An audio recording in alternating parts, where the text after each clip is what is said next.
नमस्कार. आज आपण बनवणार आहोत आम्रखंड. एका कापडामध्ये दही बांधून घ्यायचं आहे आणि त्यावर वजन ठेवून याला रात्रभर किंवा 3 ते 4 तास बाजूला ठेवून घ्यायचं. मी इथे 1 ग्लास दही घेतला आहे. त्यानंतर घ्यायचा आहे एक आंबा. याचा गर काढून याला मिक्सरमध्ये 1 ते 2 वेळा फिरवून घ्यायचं.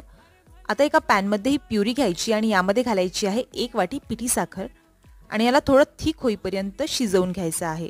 नंतर याला थंड करायला बाजूला ठेवू. त्यानंतर घ्यायचं आहे दही. दह्यामधलं पाणी पूर्ण निघालेलं आहे. नंतर याला चाळणीमध्ये आपण चाळून घेऊ. चाळून घेतल्यामुळे श्रीखंड खूप सॉफ्ट बनतं. काही गुठळ्या असतील तर त्या निघून जातात. त्यानंतर याला चांगलं फेटून घ्यायचं आहे. नंतर एक चमचा करून पूर्ण आंब्याची प्युरी घालून याला चांगलं मिक्स करून घ्यायचं आहे. त्यानंतर यात घालायची आहे थोडी वेलची पूड आणि थोडं जायफळ. नंतर गार्निश करून तयार झाला आहे आम्रखंड. आंब्याचं सीझन संपायच्या आधी तुम्ही ही रेसिपी नक्की ट्राय करा.